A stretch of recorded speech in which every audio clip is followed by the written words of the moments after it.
आज आपण इथे बॉम्बे हायकोर्टची जी रिक्रुटमेंट आहे क्लर्क 2025-26 ची, त्याच्यामध्ये जो जनरल नॉलेज आणि जनरल अवेअरनेसचा जो कन्सेप्ट आहे त्याची आज आपण इथे सिरीज स्टार्ट करत आहे. कारण की एक्झाम जी आहे ते 2026 मध्ये होणार आहे आणि नोटिफिकेशन जे आलेले आहे, फॉर्म पण भरणं चालू झालेलं आहे. त्याच्यामुळे आपल्याला आतापासून प्रिपरेशन करणं फार गरजेचं आहे. कारण की 6 सब्जेक्ट्स जे आहेत ते एक्झाम मध्ये राहणार आहे. ठीक आहे. तर ही जी सिरीज आपण स्टार्ट करणार आहे ही टिल एक्झाम पर्यंत जी आहे ती स्टार्ट राहणार, जिथे आपण जनरल नॉलेज, त्याच्यानंतर कम्प्युटर नॉलेज आणि मराठी व्याकरण याचे 3 सिरीज जे आहे ते आपण स्टार्ट करणार आहे. तसंच जनरल इंटेलिजन्स आणि अर्थमॅटिक आणि इंग्लिश ग्रामरचे सुद्धा आपण ट्राय करू, की त्याची पण लवकरात लवकर सिरीज ट्राय करायचं. ठीक आहे. तर सगळ्यात पहिले जेव्हा जनरल सिरीज आपण स्टार्ट करतो आहे तर त्याच्या पहिले एक्झाम पॅटर्न आपण बघूया की एक्झाम पॅटर्न काय असणार आहे. तर बघा, एक्झाम पॅटर्न मध्ये आपल्याला 6 सब्जेक्ट आहे. तर सगळ्यात पहिले आहे मराठी लँग्वेज. मराठी लँग्वेज मध्ये काय टॉपिक्स कव्हर आहेत, जसं बघा ग्रामर आहे, sentence construction and word of usage. Means indirectly आपल्याला ग्रामर प्रॉपर आलं पाहिजे, तेव्हा जाऊन आपण मराठी जे जे कन्स्ट्रक्शन वर्ड्स आहे, सेंटेन्स आहे, ग्रामर आहे ते इझिली आपण सॉल्व्ह करू शकणार. याच्यामध्ये राहणार आहे 10 क्वेश्चन्स आणि त्याला आहेत 10 मार्क्स. ठीक आहे. तसंच सेकंड जो सब्जेक्ट आहे तो आहे इंग्लिश. त्याच्यामध्ये spelling, grammar, sentence construction, vocabulary त्याचे जे आहे ते 20 क्वेश्चन असणार आहे आणि त्याच्यासाठी आहेत 20 मार्क. ठीक आहे. तसंच तिसरा सब्जेक्ट जो आहे तो आहे जनरल नॉलेजचा. त्याच्यामध्ये current affairs, important event, historical and geography knowledge आणि फोकस आहे महाराष्ट्राचं. कारण की महाराष्ट्र लेवलची एक्झाम आहे, स्टेट लेवलची एक्झाम आहे. तर मोस्ट ऑफ द क्वेश्चन्स जे आहे ते महाराष्ट्र रिलेटेडच असणार आहे. तसंच बॉम्बे हायकोर्ट क्लर्कच्या काय रिस्पॉन्सिबिलिटीज आहे, बॉम्बे हायकोर्टचं एस्टॅब्लिशमेंट काय आहे, याच्याबद्दल सुद्धा जनरल नॉलेजचे क्वेश्चन्स असू शकणार. तर त्यासाठी बघा इथे 10 क्वेश्चन्स दिलेले आहे आणि मार्क्स आहेत 10. तसंच फोर्थ जो सब्जेक्ट आहे तो आहे जनरल इंटेलिजन्सचा, ज्याच्यामध्ये क्वेश्चन्स जे आहे क्वांटिटी ॲप्टिट्यूड आणि रिझनिंगचे राहणार आहे. त्याच्यामध्ये 20 क्वेश्चन्स दिलेले आहे आणि मार्क्स आहे त्याचे 20 मार्क्स. तसंच अरिथमॅटिक आहे, ज्याच्यामध्ये बघा addition, subtraction, multiplication, division, average, percentage, जे क्वांटिटी ॲप्टिट्यूड मॅथ्सचे जे कन्सेप्ट आहे ते आहेत आणि त्याच्यामध्ये आहेत 10 क्वेश्चन्स, सॉरी 20 क्वेश्चन्स आणि त्याला आहेत 20 मार्क. आणि लास्ट जो आहे तो आहे कम्प्युटर नॉलेज. कम्प्युटर नॉलेजमध्ये बेसिक ऑफ कम्प्युटर पासून तर कम्प्युटिंग नॉलेज पर्यंत सगळेच टॉपिक जे आहे ते राहणार आहे आणि याचे जे आहे ते 10 क्वेश्चन्स असणार आहेत आणि मार्क्स आहे याला 10. तर असे 6 सब्जेक्ट्स आपल्याजवळ आहेत आणि 6 सब्जेक्टचं आपल्याला प्रिपरेशन करायचं आहे. म्हणून आजपासूनच आपल्याला जर प्रिपरेशन आपण स्टार्ट केलं तर एक्झाम पर्यंत आपलं प्रिपरेशन पण होणार आणि रिव्हिजन सुद्धा होणार. ठीक आहे. कारण की एक्झाम जी आहे त्याच्यात कॉम्पिटिशन खूप जास्त आहे. तर कॉम्पिटिशन असल्यामुळे एक्झामचा जो पॅटर्न आहे तो पण थोडा हार्ड राहणार आहे. त्याच्यामुळे आपल्याला एक्झामचं प्रिपरेशन करणं फार गरजेचं आहे. ठीक आहे. म्हणून आत्तापासून आपण इथे ही सिरीज जी आहे ती स्टार्ट केलेली आहे. याच्यासोबतच आपण मराठी व्याकरण आणि कम्प्युटर नॉलेजचे सुद्धा सिरीज स्टार्ट करणार आहे. ठीक आहे. तसंच बघा आपल्याकडे पीडीएफ सुद्धा अवेलेबल आहे, ज्याच्यामध्ये बघा अर्थमॅटिक आहे, कम्प्युटर अवेअरनेस आहे, general awareness plus BSc means Bombay high court क्लर्कच्या रोल अँड रिस्पॉन्सिबिलिटीचे एमसीक्यूज आहेत, मराठी व्याकरण सुद्धा आहे आणि इंग्लिश ग्रामर सुद्धा, सगळ्याच पीडीएफ अवेलेबल आहेत. ठीक आहे. तर ज्यांना पण पीडीएफ हवे असतील तर पीडीएफ साठी तुम्ही व्हॉट्सअप नंबर डायरेक्टली दिलेला आहे, व्हॉट्सअपला मेसेज करून पीडीएफ तुम्ही परचेस करू शकता. इंग्लिश आणि मराठीमध्ये पीडीएफ अवेलेबल आहे. ज्यांना ज्या लँग्वेजमध्ये एक्झाम द्यायची असेल त्या लँग्वेजची पीडीएफ तुम्ही परचेस करू शकता. ठीक आहे. इम्पॉर्टंट पीडीएफ आहे. याच्यामध्ये सगळे तुम्हाला शॉर्ट नोट प्लस एमसीक्यूज दिलेले आहे. जनरल नॉलेजमध्ये बघा 2500 प्लस एमसीक्यूज कव्हर केलेले आहेत. ठीक आहे. ज्याच्यामध्ये general awareness related to Maharashtra आणि बॉम्बे हायकोर्टच्या रोल्स अँड रिस्पॉन्सिबिलिटी आणि क्लर्कच्या रोल्स अँड रिस्पॉन्सिबिलिटी ड्युटीज काय असतात याचे कम्प्लीट एमसीक्यूज त्याच्यामध्ये कव्हर केलेले आहे आणि हे फक्त बॉम्बे हायकोर्ट एक्झाम साठीच पीडीएफ अवेलेबल आहे. ठीक आहे. तर ज्यांना पण पीडीएफ हवी असेल व्हॉट्सअपला मेसेज करून डायरेक्टली पीडीएफ तुम्ही परचेस करू शकता. मीन्स जेणेकरून तुमचं प्रॅक्टिस होणार, जेणेकरून तुमची रिव्हिजन होणार आणि नोट्स तुमच्या जवळच राहणार. ठीक आहे. तर चला आज स्टार्ट करूया आपण इथे जनरल नॉलेजचे एमसीक्यूज. ठीक आहे. तर बघा बॉम्बे हायकोर्ट 2000 क्लर्क 2025-26 साठी जनरल नॉलेज ही सिरीज आपण स्टार्ट करत आहे, ज्याच्यामध्ये जीके ऑफ महाराष्ट्रमध्ये आज आपण टॉपिक 1 सातवना, राष्ट्रकूट आणि यादव डायनेस्टीजचे आपण इथे एमसीक्यूज कव्हर करणार आहे. ठीक आहे. अशीच ही सिरीज जी आहे टिल एक्झाम पर्यंत स्टार्ट राहणार आहे, ज्याच्यामध्ये आपण सर्वच टॉपिक कव्हर करणार आहे.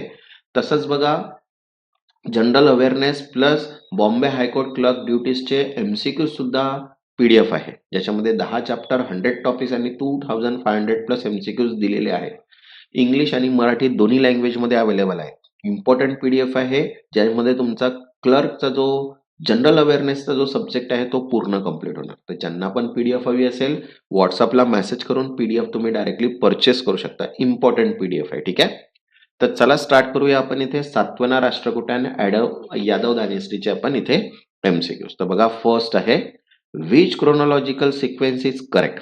खालीलपैकी योग्य कालक्रम कोणता आहे? तर बघा, ऑप्शन आहे first Yadava, then Satavana, then Rashtrakuta. Second Satavana, Rashtrakuta, Yadav. Third Rashtrakuta, Satavana and Yadava. And fourth Satavana, Yadava and Rashtrakut. तो करेक्ट आंसर आहे इथे सेकंड सातवाना, राष्ट्रकूटा अँड यादव. मतलब Satavahana came first, followed by Rashtrakuta and later the Yadavs. Okay. Next, second, the term Dakshinapath Swami, okay, is ideologically connected with which dynasty ambition? Dakshinapatha स्वामी ही संध्या कोणत्या राजवंशाच्या राजकीय महत्वाकांक्षेशी संबंधित आहे? तर बघा, ऑप्शन आहे first Yadav, Rashtrakut, Satavahan and Chalukya. The correct answer आहे इथे थर्ड सातवाहन. ठीक आहे. Satavahan projected themselves as a lord of Deccan trade routes symbolise by Dakshinapatha. Next, third, which dynasty institutionalise feudatory chief as a samantas most systematically. ठीक आहे. सामंता, ठीक आहे, व्यवस्थेला सर्वाधिक शिस्तबद्ध स्वरूप कोणत्या राजवंशाने दिले? तर बघा, ऑप्शन आहे फर्स्ट सातवाहना, सेकंड यादवा, third Rashtrakuta and all equally. The correct answer आहे थर्ड राष्ट्रकूट. ठीक आहे. Rashtrakuta has perfect the Samant system by integrating military chief into administration. Next, fourth, which inscriptional language shift mark a clear political transition? ठीक आहे. शिलालेखांच्या भाषेतील कोणता बदल राजकीय संक्रमण दर्शवतो? तर बघा, ऑप्शन आहे first Prakrit Kannada, Rashtrakuta. Second Prakrit Sanskrit, Yadav. Then Prakrit Sanskrit, Rashtrakut and Kannada Marathi, Satavahan. तो करेक्ट आंसर आहे थर्ड प्राकृत संस्कृत. ठीक है. Then Rashtrakut, because Rashtrakut shifted from Prakrit to Sanskrit, reflecting pan Indian imperial ambition.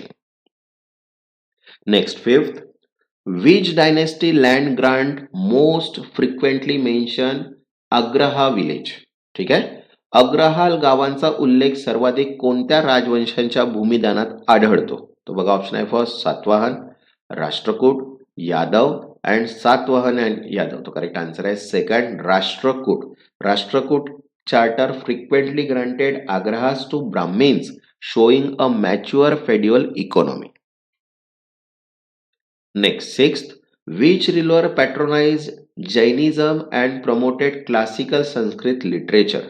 Jain धर्माचे आश्रयदाते व संस्कृत साहित्याचे संरक्षण कोण होते? तर बघा, ऑप्शन आहे Pulakeshin two, second Amoghavarsha one, third Singhana and fourth Gautamiputra Satkarni. तो करेक्ट आंसर आहे सेकंड अमोघवर्ष वन. अमोघवर्ष पहिला, because Amoghavarsha one was Jain follower and author Kaviraja marga. Okay. Next, seventh, which dynasty show the least evidence of direct Roman trade? Roman व्यापाराचे थेट पुरावे सर्वात कमी कोणत्या राजवंशात आढळतात? तर बघा, ऑप्शन आहे first Satavahana, Rashtrakuta, Yadav and none. तर करेक्ट आंसर आहे third Yadav. Roman trade flourish mainly during Satavahana times. Yadavs were inland oriented. Okay. Next, 8, the Ellora Kailasa temple represent which combined feature? Ellora येथील कैलास मंदिर कोणत्या संयुक्त वैशिष्ट्यांचे प्रतीक आहे? तर बघा, ऑप्शन आहे first Buddhist patronage plus rock cut vihara. Second Jain architecture plus structural style. Third imperial symbolism plus monolithic excavation. Fourth Shaiva iconography plus bricks construction. Correct answer आहे third imperial symbolism plus monolithic excavation, because built under Krishna I, the Kailasa temple symbolize imperial power through monolithic architecture. Okay. Next, ninth, which dynasty frequently used the title Trikuta Malladhipati? ठीक आहे, त्रिकूट मल्लाधिपती ही उपाधी कोणत्या राजवंशाने वारंवार वापरली? तर बघा option आहे फर्स्ट सातवाहना, राष्ट्रकूट, यादवा अँड नन. तो करेक्ट आन्सर आहे second Rashtrakuta. Rashtrakuta emphasize control over 3 mountain range asserting Deccan supremacy. Next, 10th, which factor caused Satvana decline but strengthened Rashtrakutas later? कोणता घटक सातवाहनांच्या ऱ्हासास कारणीभूत ठरला पण राष्ट्रकूटांना बळकट ठरला? तर बघा ऑप्शन आहे first foreign invasion, second over reliance on guild, third feudatory autonomy and fourth maritime trade. तर करेक्ट आन्सर आहे थर्ड फेड्युटरी ऑटोनॉमी, सामंत स्वायत्तता. Because weak control over feudatories hurt Satvanas while Rashtrakutas institutionalized the system. Next, तसंच बघा computer अवेअरनेसची short note plus MCQs PDF available आहे, ज्याच्यामध्ये 13 chapter short notes plus MCQs दिलेले आहे आणि 1300 प्लस एमसीक्यूज कव्हर आहेत. ज्यांना पण पीडीएफ हवे असेल व्हॉट्सअपला मेसेज करून पीडीएफ तुम्ही परचेस करू शकता. ठीक आहे. नेक्स्ट क्वेश्चन आहे 11, which dynastic coinage show the strongest indigenous symbolism? कोणत्या राजवंशांच्या नाण्यांवर स्थानिक प्रतीकांचा प्रभाव सर्वाधिक आहे? तर बघा ऑप्शन आहे first Satavahana, Rashtrakuta, Yadavas and Satavahana and Rashtrakuta. तर करेक्ट आन्सर आहे third Yadav. Yadav coinage emphasis local symbol rather than foreign influences. Next, 12th, which dynasty acted as a culture bridge between North India and the Deccan? उत्तर भारत आणि दख्खन यामधील सांस्कृतिक दुवा कोणता राजवंश ठरला? तर बघा ऑप्शन आहे first Satavahana, Rashtrakuta, Yadav and western Chalukya. तर करेक्ट आन्सर आहे सेकंड राष्ट्रकूट. ठीक आहे. Rashtrakutas patronize Sanskrit, Kannada and Jain literature acting as a culture connector. Next, 13, Devagiri became prominent under which dynasty and why? Devagiri राजधानी कोणत्या राजवंशाखाली व कोणत्या कारणासाठी महत्वाची ठरली? तर बघा ऑप्शन आहे Rashtrakut, trade hub, second Yadav, central Deccan control, third Satavahan, port connectivity and fourth Rashtrakuta, religious centre. तर करेक्ट आन्सर आहे second Yadava, central Deccan control. ठीक आहे. Yadava selected Devagiri for centralize military and administrative control. Next, 14, which dynasty show the clearest early from a military revenue village? लष्करी सेवेकरिता दिलेल्या महसुली गावांचे प्रारंभिक स्पष्ट स्वरूप कोणत्या राजवंशात दिसते? तर बघा ऑप्शन आहे first Satavahana, Rashtrakuta, Yadav and none. तर करेक्ट आन्सर आहे second Rashtrakuta. Rashtrakuta advance military land assignment for shedding feudalism. Next, 15, which ruler is correctly matched with the first systematic use of matronymics in royal inscription? ठीक आहे. राजकीय शिलालेखांमध्ये मातृनाग, ठीक आहे, मातृनाम पद्धतीचा पहिला शीतबद्ध वापर कोणत्या शासकाने केला? तर बघा ऑप्शन आहे first Gautamiputra Satakarni, Satavahana, second Dantidurga, Rashtrakuta, third Amogha Varsha 1, Rashtrakuta and भिम्मल 5, यादव. तो करेक्ट आन्सर आहे फर्स्ट गौतमीपुत्र सातकर्णी, सातवाहन. ठीक आहे. Because Satavahana rulers especially Gautamiputra Satakarni prominently use matronymics are rare feature in Indian polity. Okay.